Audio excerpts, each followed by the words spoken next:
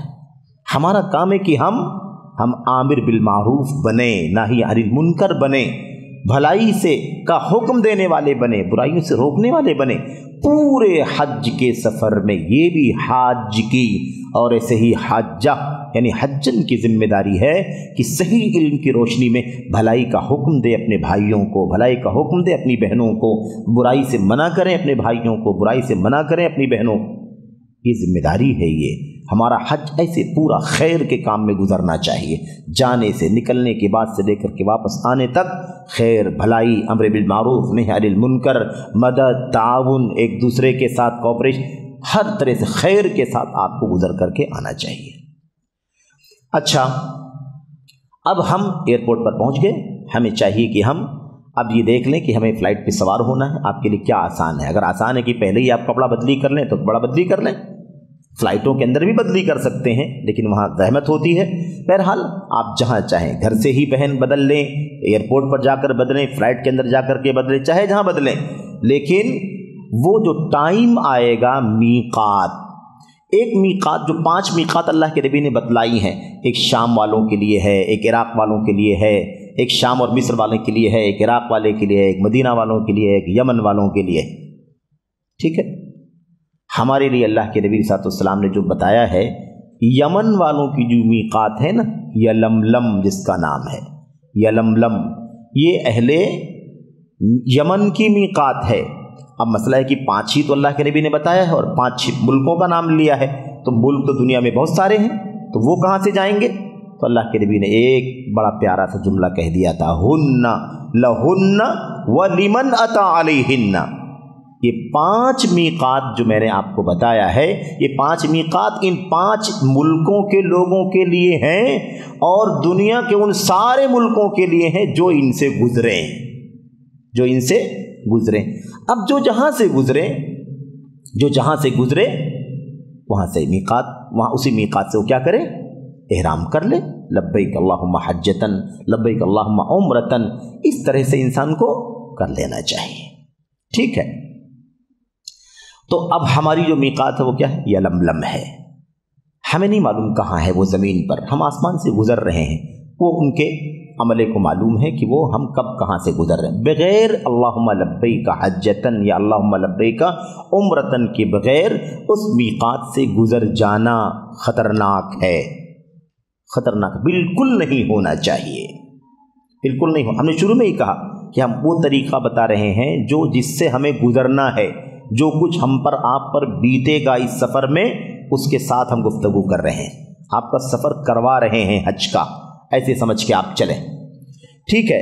اب آپ تھک مات کر ساری کاروائیاں، چیک ان اور اس کے بعد امیگریشن اور اس کے بعد دیر تک 4-5 گھنٹے 6 گھنٹے 8 گھنٹے پہلے گھر سے نکلنے کے بعد یا اور دور سے آپ تھک چکے ہوتے ہیں، فلائٹ میں بیٹھتے ہی آپ گہری نیند کے آغوش میں چلے جاتے ہیں، اور اس کے بعد جب فلائٹ میں اعلان ہوتا ہے تو آپ سو رہے ہوتے ہیں اور آپ بغیر تلبیے کے، بغیر احرام کے میقات سے آگے بڑھ جاتے ہیں۔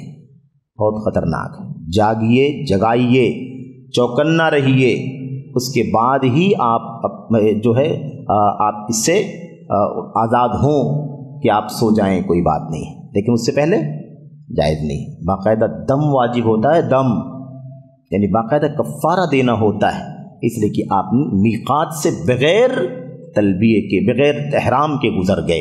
اللہم لبیک حجتن عمرتن آپ نے کہا نہیں، اور اس سے آگے آپ بڑھ گئے، وہی تو جگہ تھی، وہی جگہ تھی جہاں پر آپ کو عبادت حج اور عمرہ میں داخل ہونا تھا، لیکن آپ اس سے آگے بڑھ گئے، تو یہ خطرناک ہے، اس سے بچنا ضروری ہے۔ اب دیکھیے، ہم نے عرض کیا آپ سے کہ ہم حج تمتع کریں گے، کیا کریں گے؟ حج تمتع، یعنی عمرہ اور حج دونوں کریں گے، اور عمرہ پہلے کریں گے، عمرہ کر کے فری ہو جائیں گے، پھر اس کے بعد 8 تاریخ کو احرام باندھیں گے، چاہے آپ شوال کی 1 تاریخ کو جائیں، چاہے آپ شوال کی آخری تاریخ کو جائیں، چاہے آپ ذی الحجہ کی 10 تاریخ کو، ذی القعدہ کی 10 تاریخ کو جائیں یا ذی القعدہ کی آخری تاریخ کو جائیں، چاہے آپ 7 ذی الحجہ کو پہنچیں، چاہے جب آپ پہنچیں، سمجھ رہے ہیں؟ آپ احرام عمرہ کر کے آپ فارغ ہو جائیں گے۔ تو پہلے ہمیں کیا کرنا ہے؟ پہلے عمرہ کرنا ہے، پہلے عمرہ کرنا ہے۔ تو اب ہم جب احرام کریں گے یعنی عبادت میں داخل ہوں گے تو ہم پہلے کیا کرنے والے ہیں؟ عمرہ کرنے والے ہیں۔ تو ہم کہیں گے اللہم لبیک عمرتن، اللہم لبیک عمرتن۔ یہ دیکھیے یہاں سے گزرنے والا ہے، یہ میقات ہے، فلائٹ یہاں سے گزرے گا، اعلان ہوگا آدھے گھنٹے کے بعد آپ میقات سے گزرنے والے ہیں۔ اب آپ چوکنا ہو جائیے، 15 منٹ کے بعد، 20 منٹ کے بعد، 22 منٹ کے بعد، 25 منٹ کے بعد آپ کیا کر لیں؟ آپ اللہم لبیک عمرتن کہہ لیں۔ اور یہ کہنے کے بعد پھر آپ کہتے رہیے تلبیہ، تلبیہ وہ توحید کا اعلان، اللہ کی بڑائی کا اعلان، لبیک اللہم لبیک، لبیک لا شریک لک، لبیک ان الحمد والنعمت لک والملک لا شریک لک، لبیک اللہم لبیک، لبیک لا شریک لک، لبیک ان الحمد والنعمت لک والملک لا شریک لک۔ یہ ہے توحید کا تلبیہ۔ اس تلبیہ کو مسلسل پکارنا ہے، پکارنا ہے، پکارتے پکارتے پکارتے پکارتے آپ سفر میں اٹھتے بیٹھتے، ایئرپورٹ پر مکہ پہنچ گئے، وہاں بھی پکارتے رہیے، پکارتے رہیے۔ کب تک پکاریں گے؟ جب تک آپ حرم مکی نہ پہنچ جائیں۔ حرم مکہ یعنی مسجد حرام نہ پہنچ جائیں، اور مسجد حرام پہنچنے کے بعد خانہ کعبہ آپ کو دکھائی دے، خانہ کعبہ آپ کو دکھائی دے، تب آپ کیا کریں گے؟ تب آپ تلبیہ پکارنا بند کر دیں گے۔ اس کے بعد اگلا کام شروع ہوگا۔ ٹھیک ہے، اب یہاں دیکھیے ہم نے ایسے ہی کر لیا تلبیہ، ہم نے لبیک عمرہ کہا، اس کا مطلب کیا ہوتا ہے؟ اے اللہ میں تیری بارگاہ میں عمرے کے لیے حاضر ہو رہا ہوں۔ اللہم لبیک عمرہ کا معنی کیا ہوتا ہے؟ اے اللہ میں تیری بارگاہ میں عمرے کے لیے حاضر ہو رہا ہوں۔ اب آپ عمرے کا اعلان کر کے آپ داخل ہو گئے۔ اب آپ کو ساری پابندی کرنی ہے۔ مرد حضرات نہ سلے کپڑے پہن سکتے ہیں، نہ سر ڈھانک سکتے ہیں، نہ خوشبو لگا سکتے ہیں، ٹھیک ہے؟ اس سے پہلے احرام میں جانے سے پہلے آپ نے جسم میں لگایا ہو کوئی مسئلہ نہیں، کپڑے میں لگایا ہو کوئی مسئلہ نہیں ہے، لیکن اب احرام کے بعد آپ نہیں لگا سکتے، ٹھیک ہے؟ پابندی ہے، نہ سلے ہوئے کپڑے پہن سکتے، نہ ہم بال کاٹ سکتے ہیں، ناخن کاٹ سکتے ہیں، ساری پابندیاں ہیں، ان کی پابندی کرنا ضروری ہے۔ یہ وہ پابندیاں ہیں جس کی ہمیں اور آپ کو ضرورت پڑتی ہے، ورنہ اور بھی کئی ایک پابندیاں ہیں جس کی ہم کو ضرورت نہیں پڑتی ہے۔ مثال کے طور پر ہمارے لیے شکار کرنا جائز نہیں، کہاں آپ کو وہاں شکار کرنے کی نوبت آئے گی؟ سمندر کا شکار کر سکتے ہیں، خشکی کا نہیں کر سکتے ہیں۔ یہ سارے مسائل اس زمانے میں آتے تھے، آج کل نہیں آتے۔ ایسے آپ جب حرم میں پہنچ جائیں گے تو آپ کو کوئی پتا توڑنا، کوئی پودا اکھاڑنا، کوئی کانٹا نکالنا، کوئی پھول، سمجھ رہے ہیں؟ جو لگایا ہے گورنمنٹ نے یا لوگوں نے پیسے خرچ کر کے، وہ اس کو کاٹنا توڑنا ایک الگ چیز ہے، لیکن جو خود رو پودے وہاں اگتے ہیں، ایسی کسی چیز کو توڑنا، ہاتھ لگانا کیا ہے؟ منع ہے۔ خیر، اس کی پابندی کرتے ہوئے آپ مکہ پہنچ جائیں۔ آپ پہنچ جائیں، وہاں پہنچنے کے بعد آپ فارغ ہو جائیں، آرام کر لیں، جو بھی ہیں۔ آپ جب مکہ مسجد حرام میں آپ جب داخل ہوں، مسجد حرام میں داخل ہوں، عمرے کے 4 کام، عمرے کتنے کام ہیں؟ عمرے کے کل 4 کام ہیں۔ ایک کام آپ کر چکے ہیں، میقات کے ٹائم آپ نے لبیک عمرتن کہا، یہ سب سے پہلا کام تھا، یہ تکبیر تحریمہ ہے، یہ تکبیر تحریمہ کی جگہ پر ہے، آپ نے کام کر لیا۔ اب اس کے بعد 3 کام اور باقی بچا ہے۔ مسجد حرام آپ دروازے پر پہنچے تو اندر داخل ہونے کے لیے سنت کا طریقہ اختیار کرنا ہے۔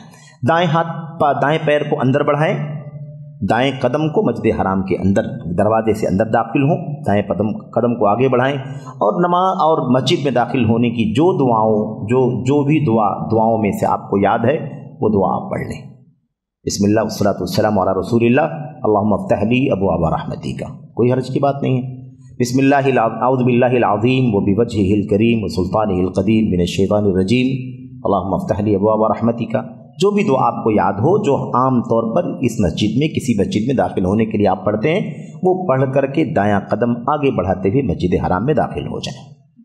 اندر داخل ہوں گے، خانہ کعبہ نظر آئے گا، آپ تلبیہ پکارنا بند کر دیں، لبیک اللہم لبیک جو آپ کہہ رہے تھے یہ بند کر دیں۔ ابھی یہ باتیں عمرے کے بارے میں ہو رہی ہیں، کچھ حج کے احکام بعد میں آئیں گے، پھر وہاں اس کے احکام الگ ہوں گے۔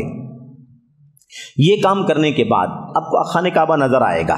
خانہ کعبہ نظر آنے کے بعد بہت سارے لوگ الگ الگ انداز کی دعائیں وغیرہ پڑھتے ہیں،